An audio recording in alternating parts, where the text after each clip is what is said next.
감당할 수 있겠니?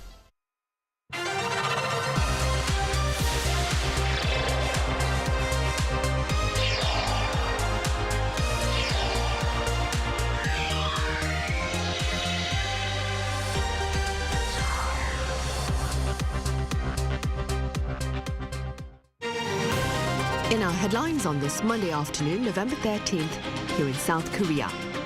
Defense authorities here in Seoul and from Washington are addressing ways to bolster regional security amid Pyongyang's provocations as President Yoon warns of a possible Hamas-style attack by North Korea on the peninsula. Meanwhile, Palestinian militant group Hamas halts negotiations over hostages in response to violent confrontations with Israel near Gaza's largest medical facility and the broad discord over the future governance of Gaza post-conflict. And relevant authorities here are tracking the prices of 28 food and agricultural products, including milk and bread, as well as apples and cabbage, which have skyrocketed in recent times, further weighing on household budgets. We begin with the annual security consultative meeting between Seoul and Washington that kicked off today here in Seoul. Defense Minister Shin and his U.S. counterpart Lloyd Austin are touching upon ways to bolster extended deterrence against Pyongyang's provocations. Also on their agenda is the transfer of wartime operational control from Washington to Seoul, as well as trilateral security cooperation among Seoul, Tokyo and Washington. Now, Seoul's recent suspension of its September 19th military pact with Pyongyang is also expected to be addressed. President Yoon has highlighted the importance of being prepared for a Hamas-style assault by Pyongyang on the Korean peninsula. Speaking at a dinner back on Sunday with U.S. officials, including Defense Secretary Lloyd Austin, the president claimed the conflict in the Middle East and in Ukraine had both direct and indirect links to North Korea. In response, Austin reaffirmed the Biden administration's commitment to bolstering the Seoul-Washington alliance and to strengthening extended deterrence. President Yoon also took the occasion to touch upon the tangible advances made on the security front since the launch of the nuclear consultative group. And defense authorities here in Seoul and from Washington, as well as over in Tokyo, will put in motion a real-time missile warning system in December to better detect related launches by Pyongyang. Our correspondent Peunji has details. Defense chiefs of South Korea, the U.S. and Japan held talks at Seoul's defense ministry on Sunday and agreed to start operating a real-time data sharing scheme on North Korean missiles by the end of December. South Korea's defense minister Shin sat down on Sunday with U.S. Secretary of State Lloyd Austin, who arrived in Seoul the day before. Japanese Minister of Defense Minoru Kihara joined the meeting online. During the meeting, they confirmed that their plans to exchange missile warning data are in the final stages of testing. The warning data includes the missile's launch point, speed, flight trajectory, and expected point of impact. The three countries have been working on the scheme for about a year after their leaders agreed to share this kind of information during the summit in Cambodia last November to improve each country's ability to detect missiles from North Korea. The three officials also agreed to conduct trilateral military exercises more systematically and efficiently starting next year. They look to finalize plans for such military drills by the end of this year. Separately, military leaders of South Korea and the U.S. also met in Seoul and shared the importance of developing a strong mutual defense relationship. Seoul's defense ministry said Chairman of South Korea's Joint Chiefs of Staff, General Kim Seung-yeom, met with his American counterpart, General Charles Q. Brown, on Sunday, where they reaffirmed their commitment to maintaining a combined defense posture under the Mutual Defense Treaty, as the two countries marked the 70th anniversary of their alliance this year. Peunji, Arirang News. And President Yoon is poised to partake in the U.S.-led Indo-Pacific Economic Framework for Prosperity this coming Thursday on the sidelines of the APEC summit in San Francisco. The framework was launched in May last year and seeks to boost cooperation on chain supplies, trade, climate and governance. South Korea, Japan, Australia, Thailand and Vietnam are among the current 14 members striving for a, quote, connected, resilient, clean and fair economy. Members have thus far agreed on supply chain collaboration.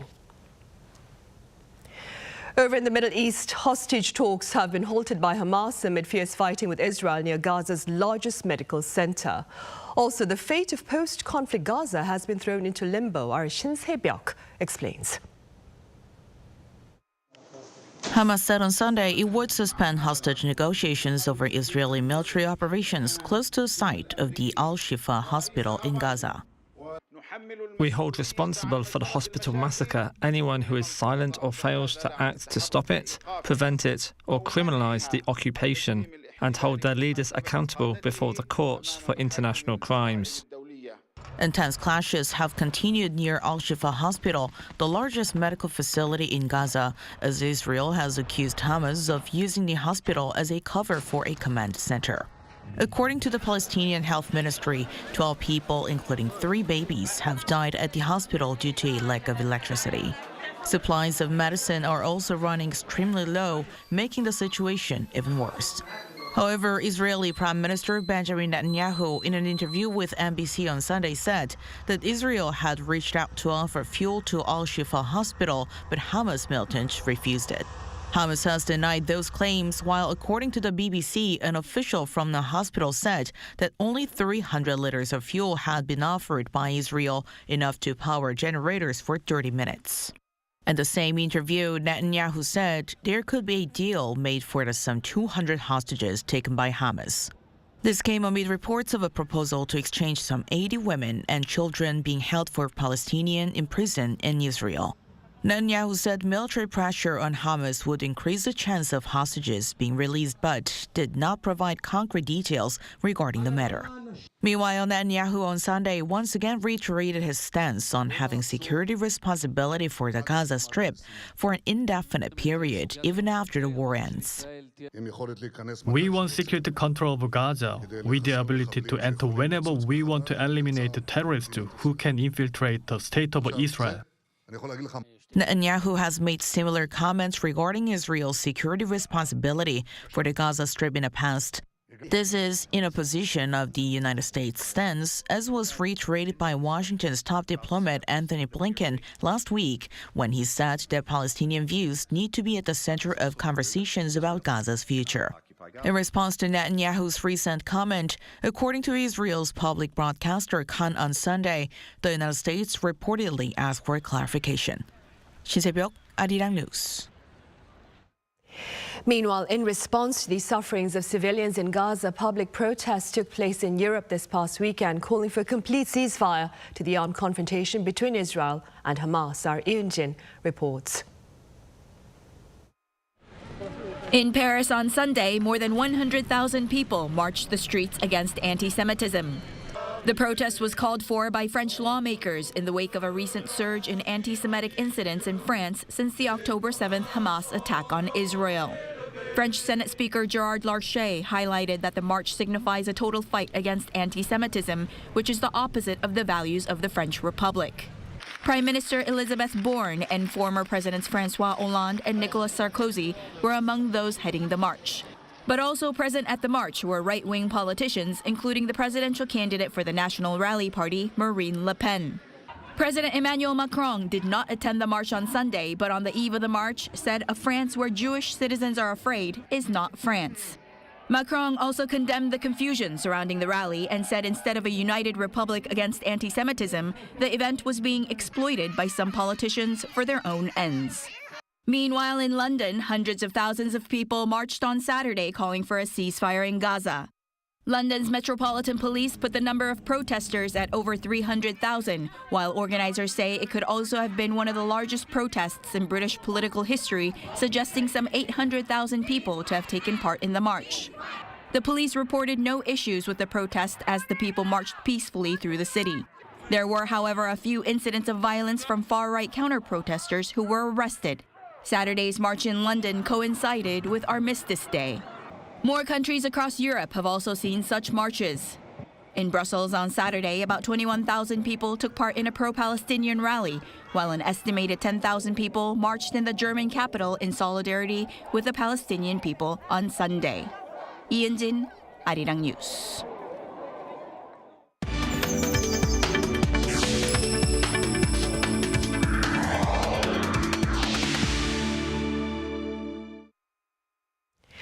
Korea and the United Arab Emirates have pledged to promote their economic partnership. And for more on these prospects, my colleague Lee Soo-jin recently sat down with the latter's economy minister to take a listen. The United Arab Emirates sees South Korea's green industries such as agri-tech as viable areas for future cooperation. Talking to Arirang News on Thursday, UAE Minister of Economy Abdullah bin Tuq Al-Mari said that Seoul-Abu Dhabi economic ties have progressed to an unprecedented level. In October, South Korea and the UAE concluded talks to sign a comprehensive economic partnership agreement, a bilateral free trade deal that is Seoul's first with a Middle Eastern nation. I think on the levels of government to government, all of the agreements has been signed or to be signed and to be ratified. I think it's a time for business to business to find business opportunities. What kind of business opportunities and incentives can the UAE provide to South Korean companies looking to enter the market? So the UAE had a huge change in the economic legislations in the last 2 years. One which was very important is we gave 100% ownership for any company who wants to come in mainland. In the previous legislation, we had the 51 local partner, 49 foreign partner. We've seen 1,100 Korean companies already established in the UAE, and we're hoping to go see more there. In a bid to boost global investment, the UAE amended a law to allow foreign entrepreneurs to set up businesses in the UAE without local shareholders' involvement. He said the UAE is interested in doing more business with South Korean companies in green industries as part of efforts to secure a sustainable economic future. I think the agriculture and food security is a very important one. We launched as well very recently, 2 days ago, our cluster on agri-tech economy, and I think that's an opportunity where we are looking at to work together with Korea. Minister Al-Mari, during talks with his counterpart at the Ministry of SMEs and Startups on Wednesday, discussed South Korean companies participating in industrial clusters in the UAE. The minister said that in the future, the UAE can also provide South Korean companies with opportunities to scale up and also serve as a gateway for them to enter other markets. Now, with the Comprehensive Economic Partnership Agreement, we signed one with Korea. We signed about 7 and 8 and more coming in the pipeline. These will open opportunities as well to look how to establish in the UAE and utilize the Comprehensive Economic Partnership Agreement with other countries to access other markets. He added that the current economic ties between South Korea and the UAE are like that of brother and sister, and that Seoul has companies with cutting-edge technologies that Abu Dhabi plans to not only partner with but also learn from. Lee Soo-jin, Arirang News.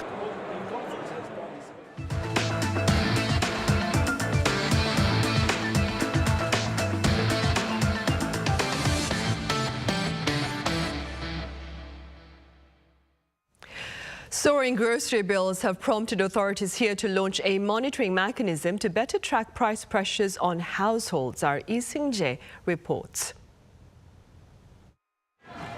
South Korea's economy continues to struggle with inflation.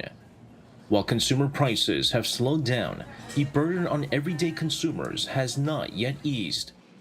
This is why the South Korean government has decided to closely manage 28 agricultural and food items of which prices have the most impact on consumers. Some of the items include bread, milk, and flour, and takeout foods like hamburgers, pizza, and chicken. Also, agricultural products like rice, cabbage, and apples have seen the highest price rises. The government plans to do its best to stabilize prices by closely managing the cost of items that are often sought after by everyday consumers. According to Statistics Korea on Sunday, the consumer price index for milk last month was at 122.03, up 14.3% from the same month last year. That figure was the highest in 14 years and 2 months in the aftermath of the global financial crisis in 2009. Additionally, sugar rose by 17.4%, ice cream by 15.2%, and coffee by 11.3%. However, compared to 2 years ago, prices of the aforementioned goods have risen 34.5%, 23.8%, and 23% respectively. The price of bread also rose by 5.5% compared to October 2022, but the increase is 21.6% compared to 2 years ago. While the price of cooking oil rose by just 3.6% on year, it's nearly 48% higher than 2 years ago. The Ministry of Agriculture, Food and Rural Affairs forecasts that the prices of the 28 items are not likely to rise any further before the end of the year, but may vary depending on variables like rising global oil prices due to the armed conflict in the Middle East. With such uncertainty still lingering, the Agricultural Ministry plans to check prices daily and communicate with related product producers and consumer groups to make sure the prices stabilize going into the winter months. 이승재, Arirang News. And public transport fares also saw a surge of almost 10% on year in October, according to Statistics Korea. This latest hike is the highest in nearly 17 years and comes amid the additional late-night surcharges for taxis, as well as increases in fares for buses and subways in August and October, respectively, despite a 3% fall in travel expenses for ships and planes on year.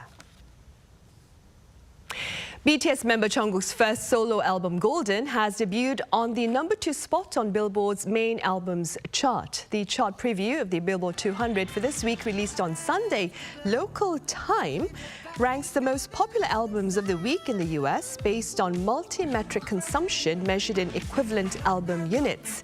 This measurement includes album sales, track equivalent albums, and streaming equivalent albums.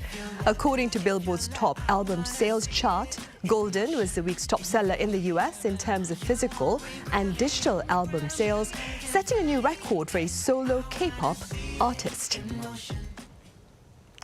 And Kpop has reportedly entered a fourth stage of development in which it's sharing its training system with those interested overseas. Our culture correspondent Song Yoo-jin delves into this latest Kpop business strategy.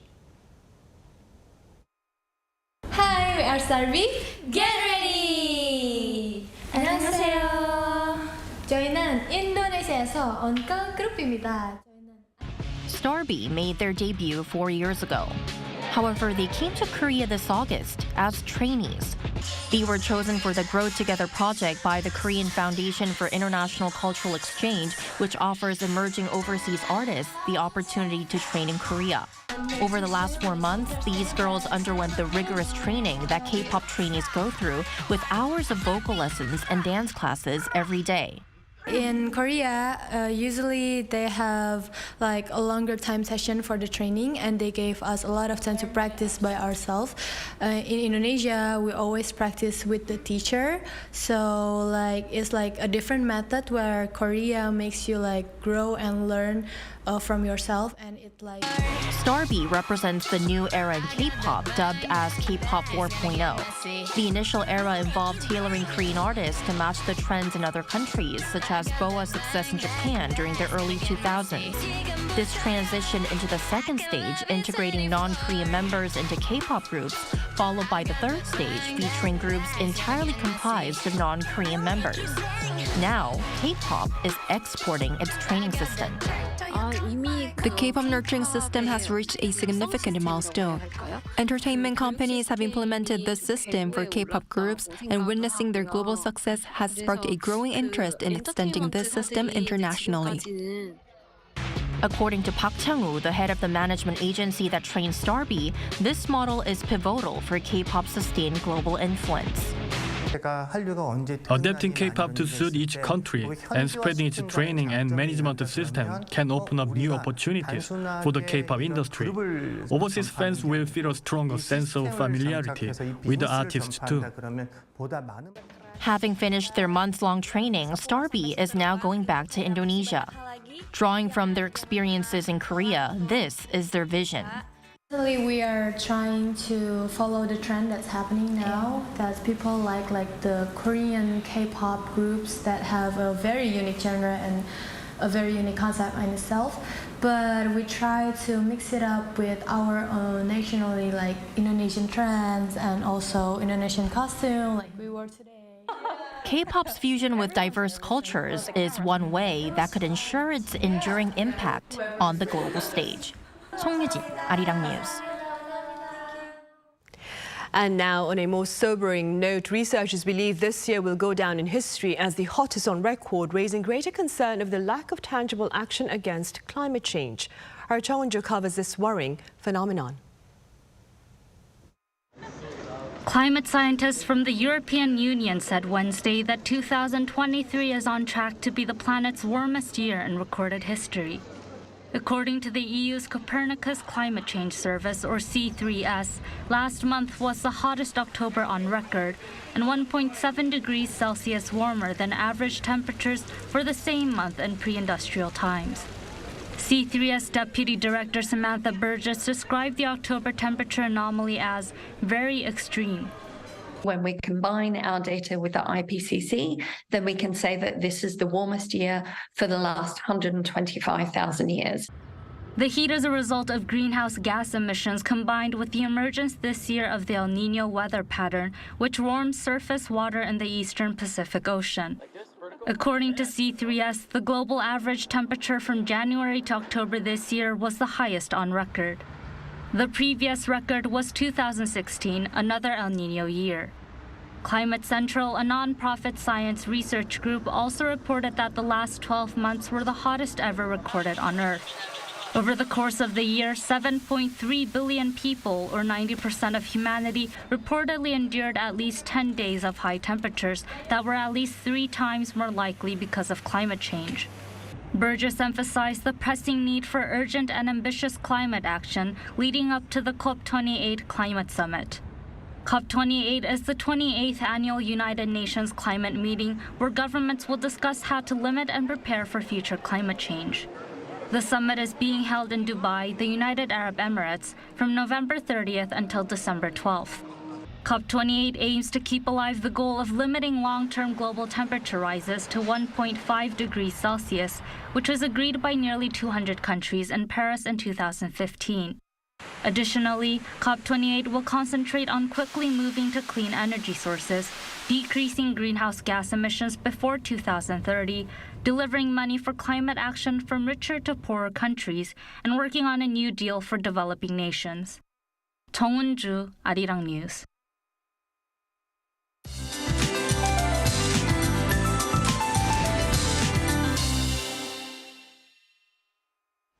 Good afternoon. It's too cold to be mid-November. I mean, it feels like just a week ago we talked about autumn leaves changing into golden colors, and now we are shivering in freezing temperatures. Those of us in Seoul had feels like temperatures of -5 degrees Celsius this morning, and will be cold all day before easing a bit tomorrow afternoon. Meanwhile, a mix of snow and rain in mountainous regions in Jeju has stopped, and it will get sunnier on the island as the day goes on. Meanwhile, Gyeongsang-Pukto province and nearby areas are still under dry weather alerts. Afternoon highs will go up a couple of degrees higher than Sunday this afternoon. Seoul and Chuncheon will be topping out at 7 degrees, Busan at 13 degrees. Sunny skies expected nationwide today. We will stay below the norms this week. Then Suneung, the college entrance exam, will be held this Thursday. Instead of chill, there will be rain in most places on the big day. That's Korea for you, and here's a look at the international weather conditions.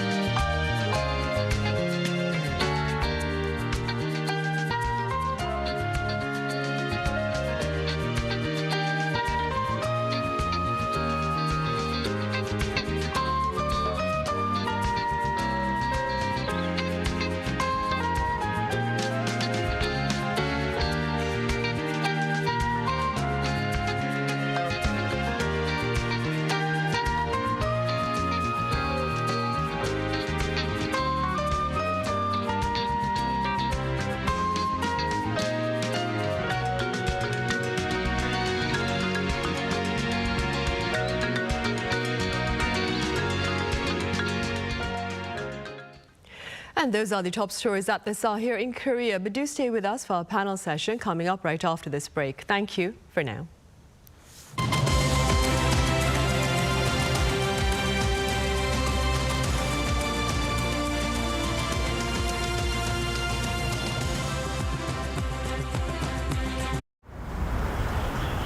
Welcome.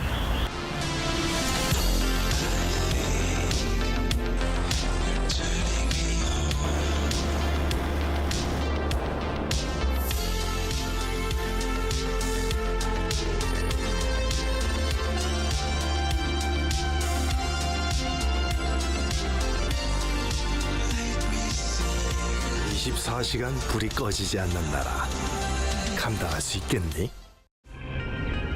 한국에 오면 먹어야죠.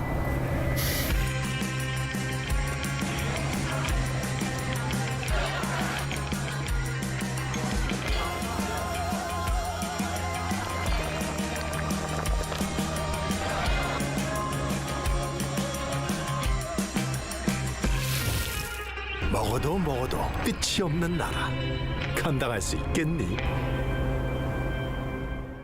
I'm live!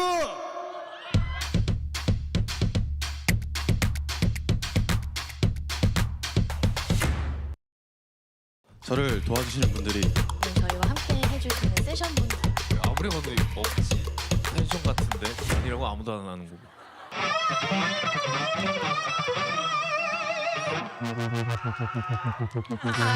좋아요.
And the president also remains committed to boosting Korea's ties with its global partners on the sidelines of this latest. To discuss the current security environment. The United Nations most powerful body on global security, expressing hope stock markets around the world have taken a hit amid speculation that the U.S. Federal Reserve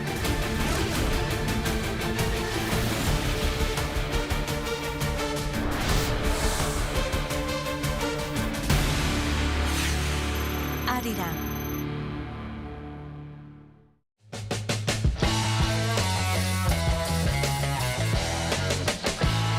Contour the world, simply contour. India, the United Kingdom, New Zealand. Woo!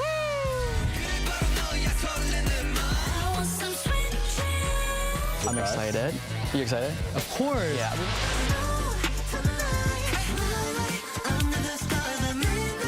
Music, start.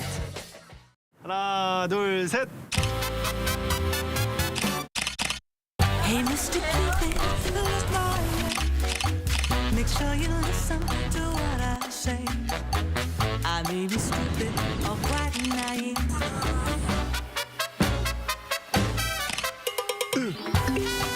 끝없이 쏟아지는 포토스팟. 휴대폰 한 대로 감당할 수 있겠니? Arrow straight through my heart. Welcome.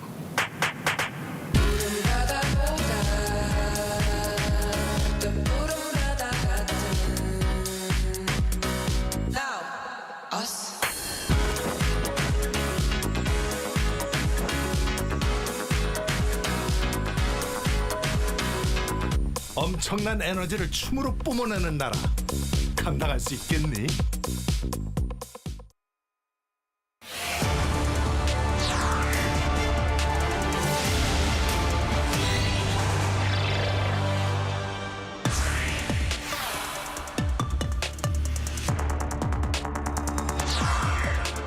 Summits of Arab and Muslim leaders in Saudi Arabia this past weekend called for a complete ceasefire in Gaza amid the suffering of civilians there, condemning Israel's bombardment of the region that follows Hamas's brutality in southern Israel earlier last month. So what is the latest with regard to diplomacy to defuse the Israeli-Hamas dispute? What more can be done to ease the plight of civilians in Gaza? And what are some of the potential endgames to this latest Middle East conflict as envisioned by pundits? Welcome to Issues and Insiders. It was a hectic weekend, to say the least, over in the Middle East as regional leaders gathered to address ways to curb the armed conflict between Israel and Hamas. For more on this, I have Dr. Baek Seung-hoon at the Hankuk University of Foreign Studies live on the line. Dr. Baek, it's a pleasure to have you with us. Same here. I also have Professor Kamrava at Georgetown University in Qatar with us. Professor Kamrava, it's good to have you on. Thank you. It's a pleasure being here. Right, Dr. Baek, let's begin with the most recent efforts to address the conflict between Israel and Hamas. Now, Saudi Arabia hosted an emergency summit, including leaders of the Arab League and those of the Organization of Islamic Cooperation this past weekend. Before we delve into details of what was discussed, Dr. Baek, do tell us a bit about the Organization of Islamic Cooperation.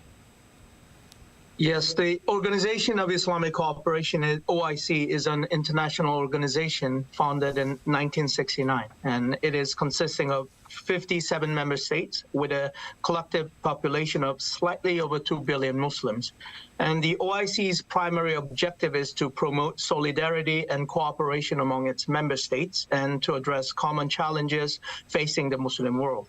So its establishment and its beginning has quite a relation with Israel-Palestinian conflict, since the consensus of OIC has been sprouted after the Third Israeli-Arab War. And it was established in September 1969 in response to the arson attack on Al-Aqsa Mosque in Jerusalem. So there are some kind of relation. And the OIC is composed of several main these structures, bodies, including the Islamic Summit, the Council of Foreign Ministers, and General Secretary. Under General Secretary, there are 6 institutes, 8 specialized institutions, and 4 committees. So the Islamic Summit is the highest decision-making body consisting of head of state or government, government member of the OIC member states. Right, and against that backdrop, Dr. Baek, what can you tell us about the Arab League and its purpose? Arab League is officially known as the League of Arab States, is a regional organization of Arab countries in around the Middle East and North Africa, which is MENA. And it was established on March 22nd, 1945 in Cairo, Egypt. So the Arab League was founded by 7 countries, which was Egypt, Iraq, Jordan, Lebanon, Saudi Arabia, and Syria and Yemen. But currently, Arab League has 22 member states. And the main objective of Arab Leagues are pretty similar with the intergovernment organization. So it includes promoting economic cooperation, coordinating the political stance, and fostering the culture and social ties among its member states. So it is kind of an intergovernmental organization within MENA area. Yeah. Right. And Professor Kamrava, the emergency summit hosted by Saudi Arabia condemned the ongoing violence in Gaza. That being said, how do you respond to what was discussed during that emergency summit this past weekend in Saudi Arabia? Well, once again, we see that both the Arab League and the OIC have proven themselves incapable of meaningful action.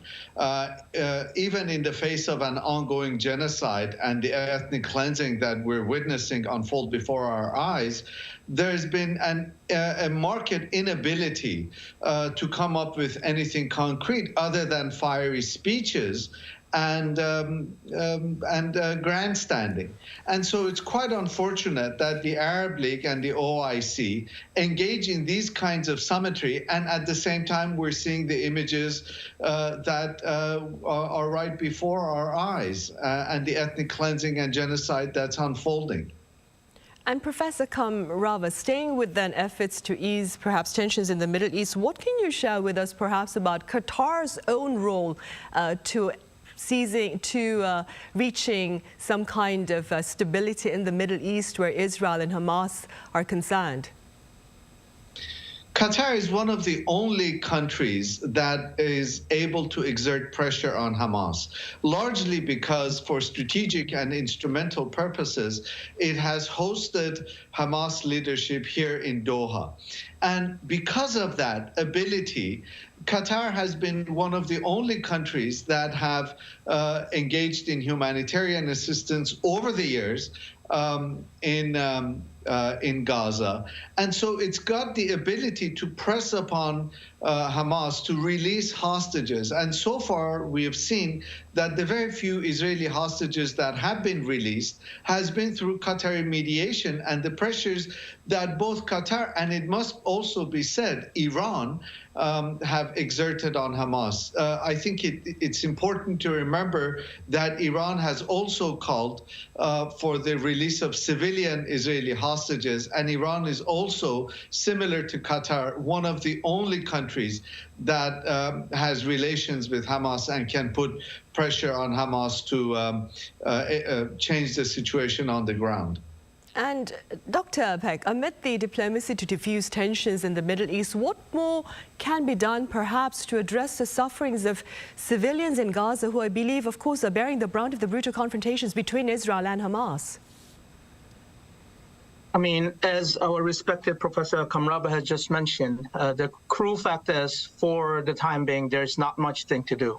I mean, yes, it is important for international community to have one voice to stop the war and increase the leverage on the both party, or, you know, to Israel and Hamas, to stop the aggression. But expert or the people in the policy-making apparatus do understand that the Israelis don't really care about what is happening at this, you know, not only the summit between OIC and Arab League, but in the UN and etc. Because we already witnessed on 28th of October, UN General Assembly has voted, 120 countries voted for ceasefire, but Israel just ignored. So, I mean, yes, as we could see, I mean, as we just saw, one of the top officials in UN resigned, and his manifesto saying that, you know, UN has failed to get the international one voice in international community, and the United States and the Great Britain and all this Western power was reluctant to actually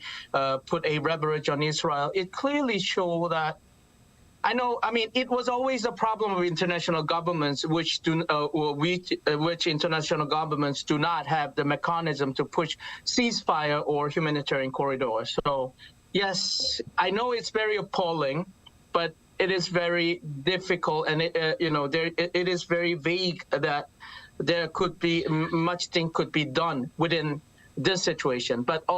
Only the reconciliation or the negotiation could be started only after IDF, which is Israel Defense Force, have reached certain objective that they had planned on Hamas. Then there will be a possibility of talk and negotiation. Right. Professor Kamrava, Israel has claimed that no ceasefire will be possible until all Hamas captives are returned home.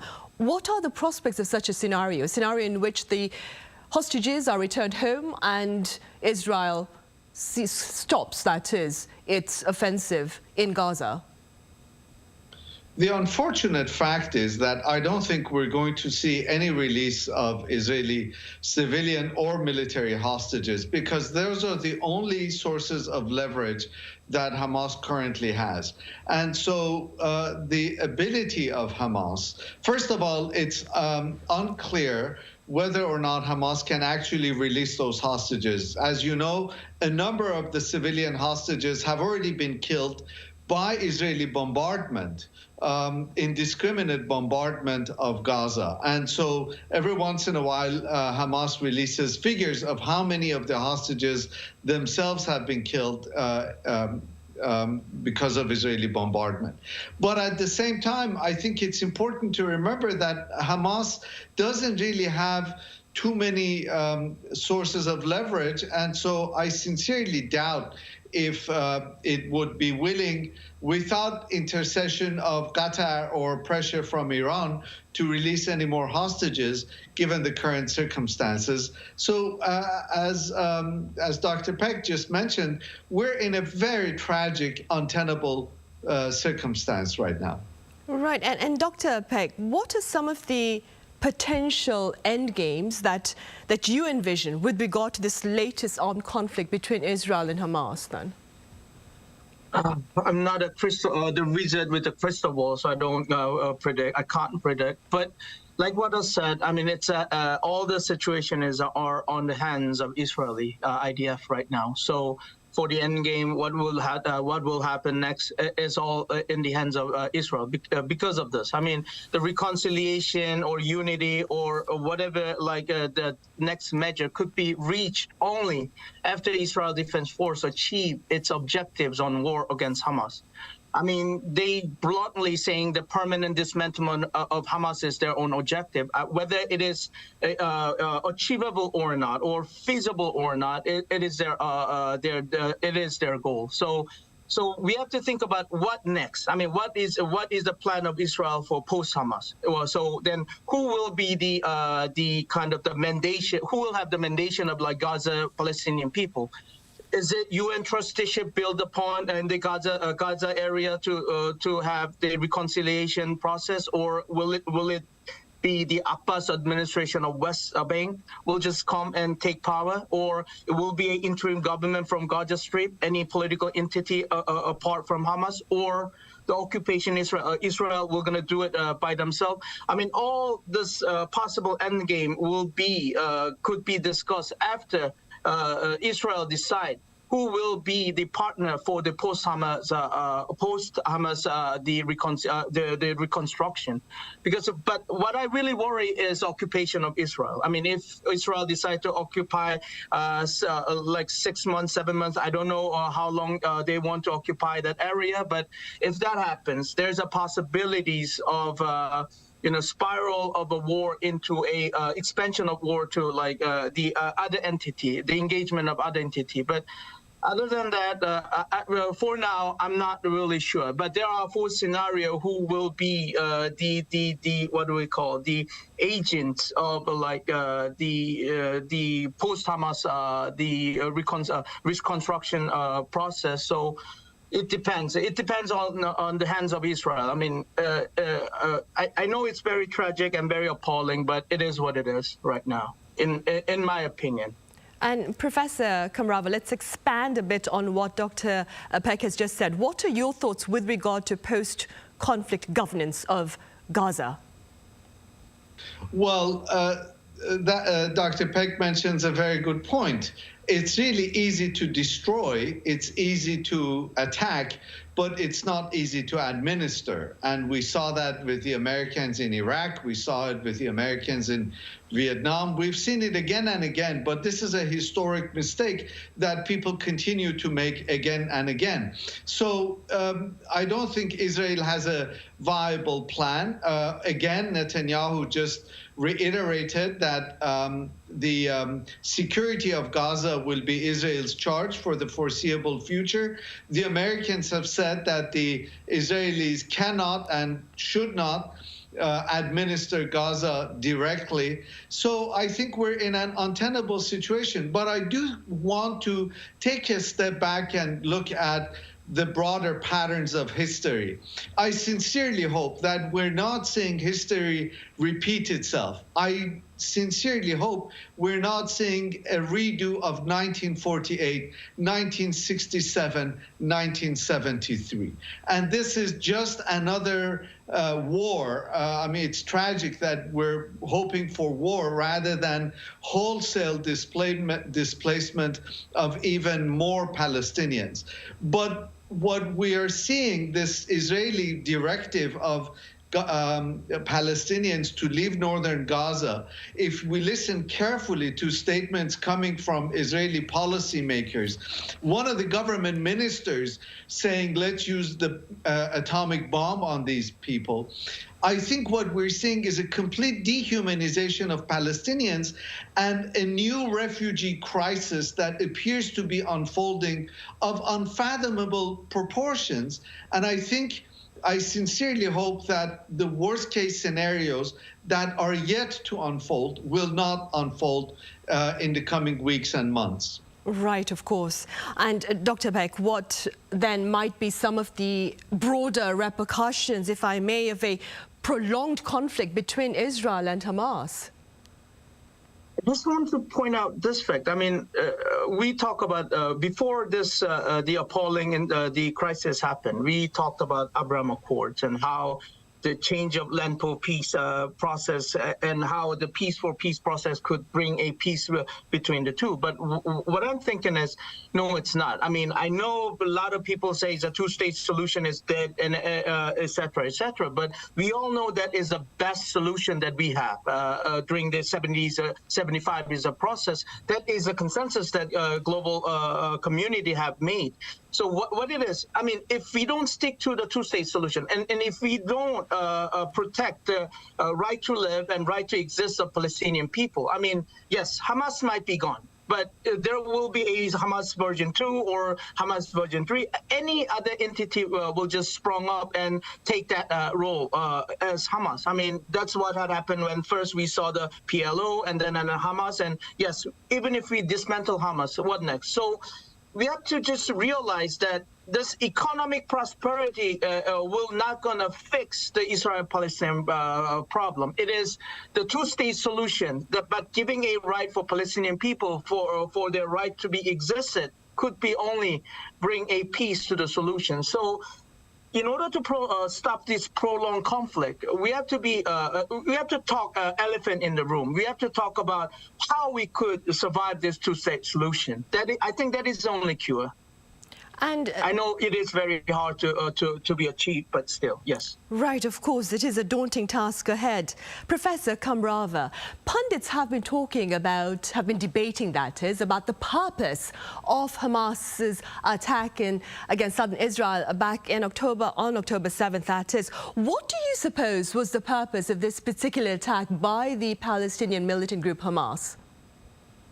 That's an excellent question, and I don't really think we know the answer, because it appears that Hamas itself was surprised by the degree to which it was successful on October 7th. And so we don't really know. Later on, the Hamas leadership has come out and said that the reasons for October 7th were so that Hamas would ignite a war in which the borders would change. One of the assumptions of Palestinians historically have been that Palestine and Israeli borders have not been changed unless there's been a war. And whether or not that logic is accurate is open to question and debate. But the assumption has been that Hamas wanted to provoke Israel in order to effect a change of borders, but certainly a change